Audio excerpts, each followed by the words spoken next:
All right, so this is our Hamlet seminar made by myself, Max, and Alex. So our topic for the seminar is going to be focused on examining the significance of madness, both feigned and real, within the play. So for our thesis, we feel that Shakespeare's Hamlet demonstrates madness involving Hamlet's insanity, Ophelia's tragic descent, and broad issues in society. This theme shows the problems of human nature through political issues, family betrayals, and outer uncertainties. The play demonstrates the weak line between sanity and insanity, showing the effects on characters within the play. Shakespeare uses madness to change the lines between reality and illusions through some characters like Hamlet, helping to develop the understanding of the interworkings of the characters in the novel. Hamlet's madness. In Shakespeare's Hamlet, madness is a central theme to explore and uncover deeper issues in the play. The topic of this section will focus on how Hamlet's insanity is used to plot his revenge and find out what really happened with his father's passing. We will take a look at how Hamlet's madness drives the plot and connects to the broader themes of the play. The strategic purpose of Hamlet's insanity. Hamlet decided to feign insanity in order to evade the Danish court system to get revenge on the person who killed his father, because he is behaving insane. Hamlet says and does things that are typically regarded as very questionable. A key moment in the play that demonstrates when Hamlet is feigning madness. My lord, as I was sewing in my closet, Lord Hamlet, with his doubted all embraced, no hat upon his head, his stockings fouled, ungartered, and down gagged to his ankle, pale as his shirt, and his knees knocking each other, and with a look so piteous and purpose, as if he had been loosed out to hell, to speak of the horrors, he comes before me.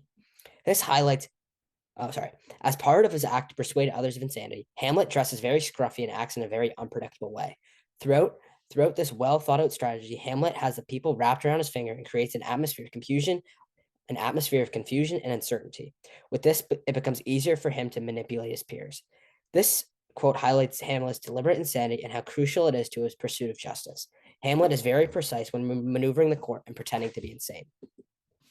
The ambiguity of Hamlet's madness.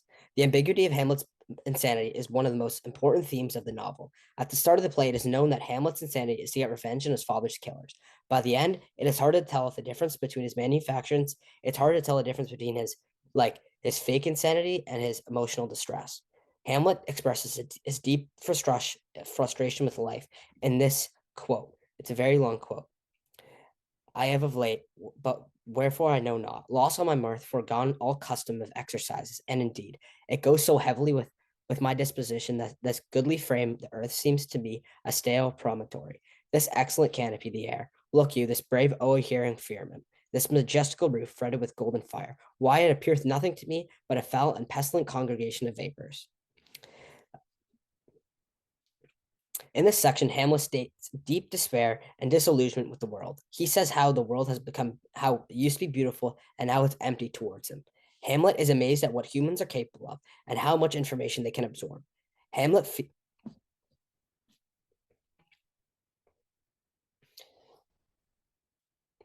feels isolated from the beauty of the people, despite these great attributes. To Hamlet, both of these things have become meaningless. In the book, Shakespeare After All, Mazur Garber claims that Hamlet's madness is a calculated performance that serves as a mirror to the madness of the world around him. He claims that Shakespeare blurs the distinction between pretense and reality by delving deeper into the existential and philosophical issues through Hamlet's staged insanity. The mystery of Hamlet's mental state is answered in this monologue. Hamlet seeming crazy might be a front, but his genuine hopelessness makes it hard to tell the difference between real mental illness and feigned madness. It demonstrates the play's examination of the complexity of the mind of humans and has truth to the idea that Shakespeare was dancing on the line that separated sane from insanity. He did this by using the theme of insanity and make it have a massive impact on the story and the characters' developments.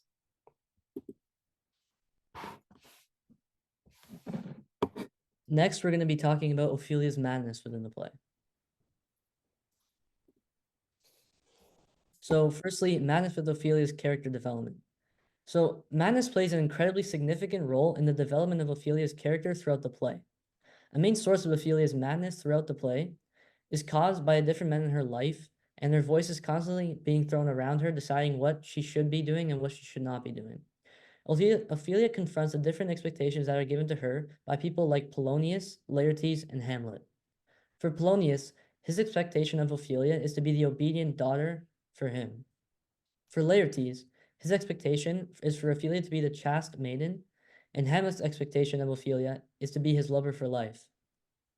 As we discover, Ophelia does not live up to these difficult expectations of herself throughout the play.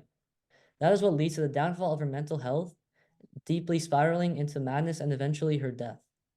Shakespeare uses Ophelia to show that these types of demands on a woman in this time period were detrimental to a woman's mental health, with all these male voices being shown. The death of Ophelia also shows the effects of male dominance in the play, and Shakespeare demonstrates this perfectly through the madness shown through the character as Ophelia. So the causes of Ophelia's madness. Ophelia's madness is also caused by the rejection of Hamlet and his wild behavior that is shown in the play. Ophelia was put in a situation of conflict between her potential relationship and love for Hamlet, along with the duty she has for her family with being obedient to them as well. Through this conflict, Ophelia is put into a deep madness, causing her to feel confused and lost in her purpose and what she wants in life. The madness we see in the play shows the destruction of her feelings through the weight of this major conflict. It is important to also note that Ophelia's madness is genuine and is built up throughout the play. Her madness is taken advantage of by Laertes and Polonius to help them uncover what they need about Hamlet.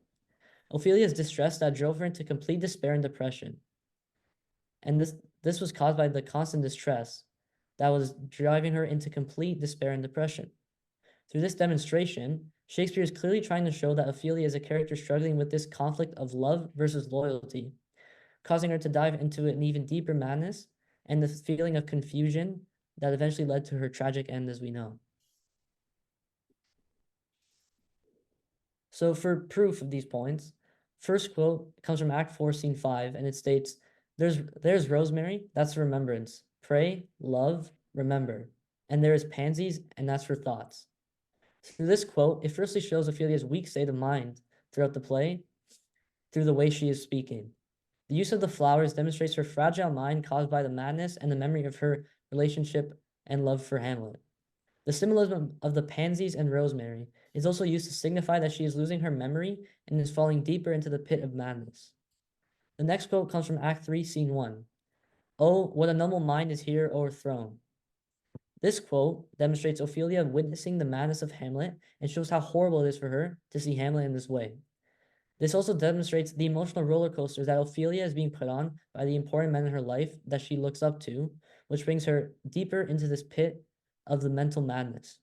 From our secondary source, we have a quote that says, the next shock to the tender sensibilities of Ophelia is the get thee to a nunnery scene. She now believes that she herself is the immediate source of Hamlet's madness. This piece of information helps signify the fact that Ophelia's madness is indeed a real madness compared to Hamlet's fake madness. And she really is confused, depressed, and feels that she is the reason Hamlet is going mad. This thought of realization puts Ophelia into a continuous spiral of madness as she keeps making herself feel these negative thoughts from different scenarios in the play. And as she continues to make herself feel like Hamlet's madness is no fault of anyone else's but herself.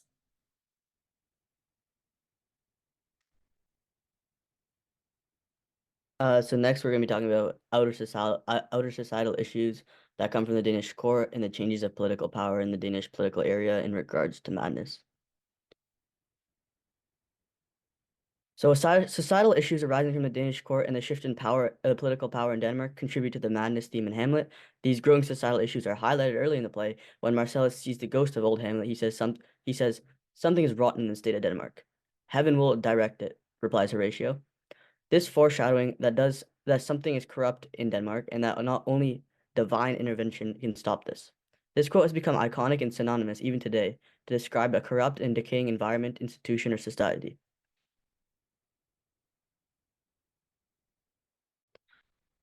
So disbelief and dissent.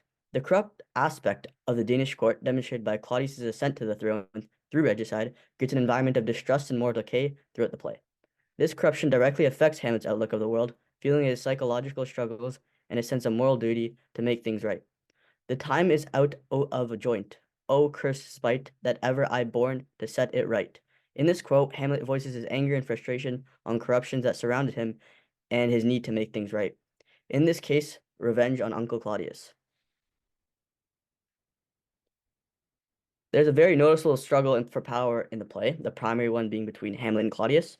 It starts at the beginning during Claudius's rise to power and subsequent chain of betrayals in the court. Hamlet's grief over his father's murder, along with betrayals by people closest to him, may have been the tipping point into his madness. Hamlet says to Polonius, "To be honest, as this world goes, is to be one man picked out of 10,000. Hamlet is implying that the trust and honesty are very rare qualities in the world, while betrayal is way too common.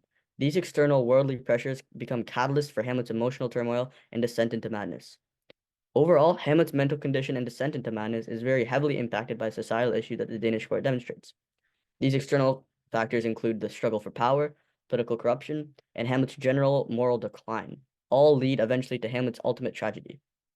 Let 4 captains bear Hamlet like soldier to the stage, for he was likely had to been put on to have put most royally. These are words spoken by the Prince of Norway, Fortinbras, at the end of the play, that outlines the failure of Denmark's society through the corruption and ultimate price paid by Hamlet. So next we're going to be talking about the comparison and connection between Frozen and Hamlet. So the connection to Ophelia's madness in Hamlet and to the movie Frozen. The main character Elsa from Frozen experiences a form of madness and depression that is caused by her magical powers because she feels like she is too powerful after seeing what she was able to do to her sister Anna. With Ophelia and Hamlet, she is faced with the pressures of people like Hamlet, Polonius, and Laertes. The expectations placed on her by these important people in her life drive her into madness and leave her feeling depressed and confused. While Elsa is struggling with her powers in the movie, she ends up going in isolation in a place far away from everyone after fearing how strong her powers are. She did this to protect those she cared about, like her sister Anna. With Ophelia, her being rejected by Hamlet led to her isolating and feeling depressed after the person she loved cast her away, now leaving her to go mad and eventually lead to her tragic end.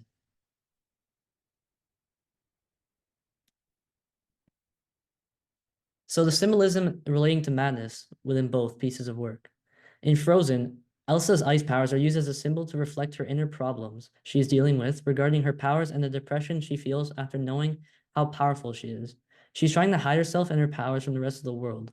Not only is she doing this because she wants nobody to get hurt, but also because she's feeling a sort of loss of identity and not knowing what she's meant to be doing. Ophelia's songs and flowers that are demonstrated throughout the play also demonstrate and show something similar. They show her fragile mind going through this path of madness she is on, and it shows her emotional uncertainties as well as demonstrating how isolated she is mentally through doing things like singing her songs.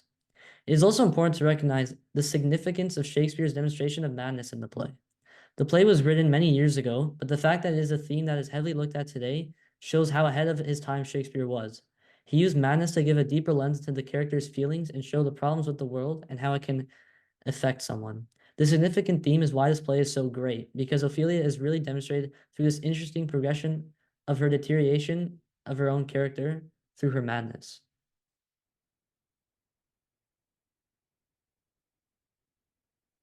So the next modern media thing we're going to be doing is Game of Thrones. So my first character is Cersei Lannister. In the movie Game of Thrones, one of the main characters is Cersei Lannister. Her development provides parallels to the themes of madness in Hamlet. She's ambitious, manipulative, and will do anything to gain power. This is eerily like King Claudius. The stink that rises from dead flesh emblematizes the sheer loathsomeness of the sort of evil cunning and lecherousness with which Claudius has corrupted the whole kingdom. We witness Cersei's descent into paranoia and madness with her death of her children Joffrey, Tommen, and Marcella, and the loss of her political power. This mirrors Hamlet's own struggle with madness as a response to political corruption and the death of his father. So the next character is Daenerys. Another example in Game of Thrones is another protagonist turned antagonist, Daenerys Targaryen, whose character progression throughout the play leads to different insight into Hamlet's madness. Her ambition to reclaim the Iron Throne, her encounters with betrayal and political disorder leads to moments of near travesty, which completely change her beliefs and morals. She goes from being an empathetic leader to a moralist conqueror, otherwise seen as following into madness, along with the society around her. Like Hamlet, he goes from indecision and contemplation to straight-out vengeance. The exploration of power dynamics and the takes on Daenerys also resonates with Hamlet's internal conflicts in the face of political obstacles. As Hamlet does this as well in this famous "To Be or Not to Be," Hamlet contemplates the nature of existence, the pain of life, and the injustice that perceives the world. In this quote, Hamlet Hamlet's conscience is conflicted between taking his revenge or being morally good. Leadership and political power. Both stories give us a very specific and unique relationship between political power, leadership, and madness. In Hamlet, this is portrayed when he's contemplating vengeance against his uncle, or in the characters Game of Thrones going through unforgiving politics of Westeros, and exploring the theme of correlation between mental stability and leadership. As in Game of Thrones, many characters with a leadership role end up having a tragic demise, most of them having a notable mental decline before and during their reign. This alignment allows us to see how different people deal with the pressures of leadership in the face of societal issues.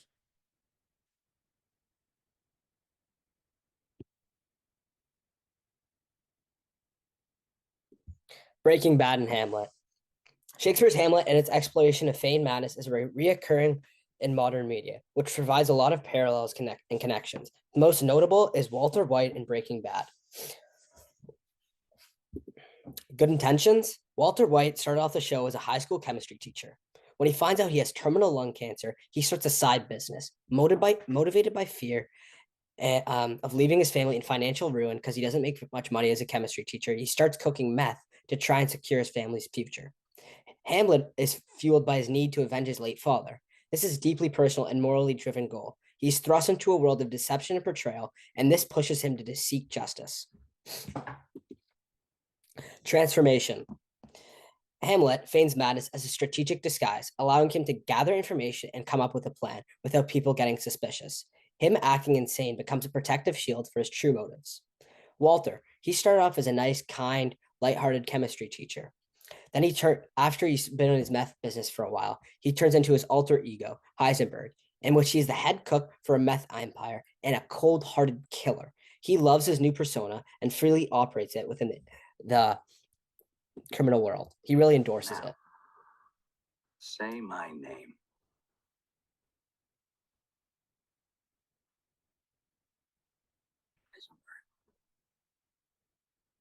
You're goddamn right.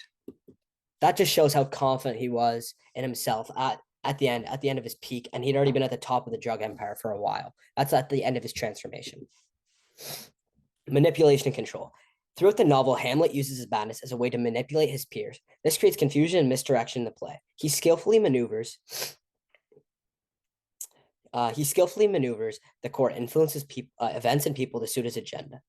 Walter, on the other hand, as Heisenberg, uses fear and manipulation to get what he wants when he wants.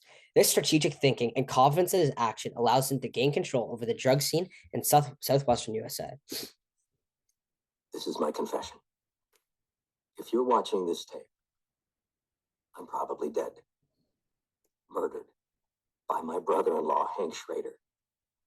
Hank has been building a meth empire for over a year now and using me as his chemist. That's the start of that scene, but Walter goes on to make up a whole fake backstory about his uncle, who's really trying to stop him, just to try and he uses it as a threat that he would release it so that Hank, his uncle, stops pursuing him in the chase. Moral ambiguity. Hamlet, driven by revenge, his actions lead to unforeseen consequences and the loss of innocent lives. Walter, the further he gets into his journey, the more his morals decline day by day. Over time, his willingness to compromise his ethics for money and power increase. This series explores his actions and the consequences that surround him. You would never expect this guy, but at the end of the show, he has about 17 kills. He's gone through a ton of murders, and he really doesn't care for human life anymore. So our first literary connection is going to be George Orwell's Animal Farm. First, corruption and power dynamics. Claudius's political corruption is very apparent when he murders the former king, old Hamlet, to take the throne.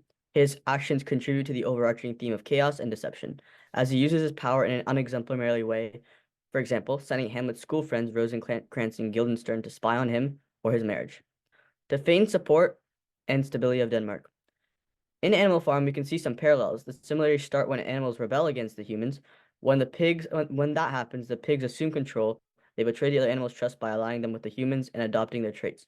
Napoleon, the pig leader, uses his power and demonstrates political corruption, leading into animals' descent into madness. Betrayal and loss of trust. Claudius's betrayal of old King Hamlet and his marriage to Gertrude affects Hamlet profoundly. Almost wicked speed to post with such dexterity to incestuous sheets. It is not nor it cannot come to good. The political betrayals along with the family betrayals contribute to Hamlet's inner turmoil and sense of loss. Due to these betrayals, Hamlet's descent into madness, grappling with conflicting emotions and loss of trust. As seen in Act 3, Scene 1, for example, when Ophelia decides she can't be with Hamlet due to his commitment to his father. In Animal Farm, the pigs betray the other animals, and when they take power, the pigs associate with the humans, and the other animals have a deep sense of betrayal and loss of trust because they're not treated equally. Eventually, the sense of betrayal devolves into questioning of authenticity of revolution leaders.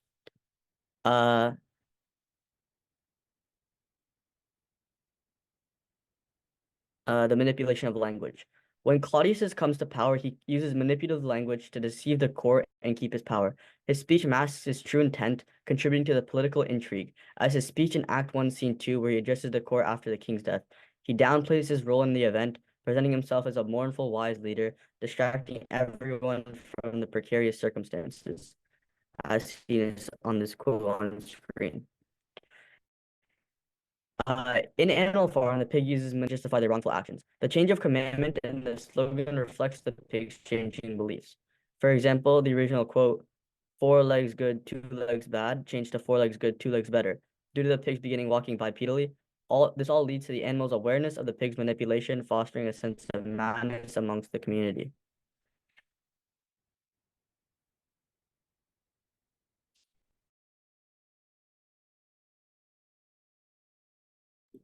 Hamlet and Moby Dick. Published in 1851 by Herman Melville, Moby Dick is a story that follows the journey of a ship called the Pequod, whose captain is Captain Ahab. He is obsessed with hunting down a white whale called Moby Dick. His journey is filled with difficulties, strategy, and revenge, and tragedy. Obsession and transformation. Captain Ahab pursues for Moby Dick. This is a good parallel to Hamlet's quest for revenge. Captain Ahab's obsession is shown. Talk not to me of blasphemy, man. I'd strike the sun if it insulted me. This shows Ahab's obsession with finding Moby Dick at any cost. This highlights the dangerous part of getting obsessed with something and how it could put you in jeopardy. It put him and the rest of his boat crew in jeopardy. The consequences of obsession. Captain Ahab and Hamlet both are consumed by their own fixation. The consequences of the action are both of them are bad. Captain Ahab is reckless in the pursuit of the whale. This puts him and his crew in danger, and Hamlet's actions lead to unexpected consequences, like the loss of innocent lives. In both Moby Dick and Hamlet, they offer a look inside what obsession is, the transformative power what it can bring, and the consequences that it can bring to you if it is your singular goal. Through both of these stories, we can learn what happens when you let obsession control you. Other modern media connections. Game of Thrones and Animal Farm and Moby Dick are not the only 3 modern media connections connected to Shakespearean themes. West Side Story, 10 Things I Hate About You, House of Cards, and Sons of Anarchy all have strong ties to themes like power and ambition, justice and revenge, or appearance versus and reality. Also, one of the most iconic songs of all time, Bohemian Rhapsody, has lyrics that capture the struggle of guilt and the consequences of actions, just like Hamlet.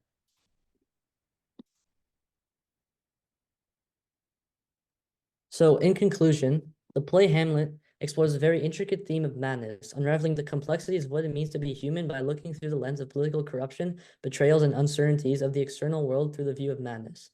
The play very thoroughly explores the boundary of what it means to be sane versus insane, exploring the spiral that many characters face over the course of this play. The explorations of the theme madness serve as one of Shakespeare's main tools in exploring the world during the time he lived. The characters, specifically Hamlet, navigate a world where they experience personal betrayals, blurring the lines between what is real and feigned. This deliberate aspect of the play is what makes this play so unique, while also giving the audience suspense and keeping them intrigued. As characters grapple with their own challenges, the audience gets a better understanding of their inner workings and how one can go from sanity to madness very quickly. Madness becomes a lens that Shakespeare examines the impact of external pressures on individuals in the play and how to deal with this kind of pressure in the face of challenges. In general, the play Hamlet is a timeless masterpiece that explores the human condition while unraveling the theme of madness and that intricacies in existence. Hamlet enduring the test of time lies in its ability to emphasize universal truth and human experience through the relationship of madness and reality. Thank you for listening. Signing off.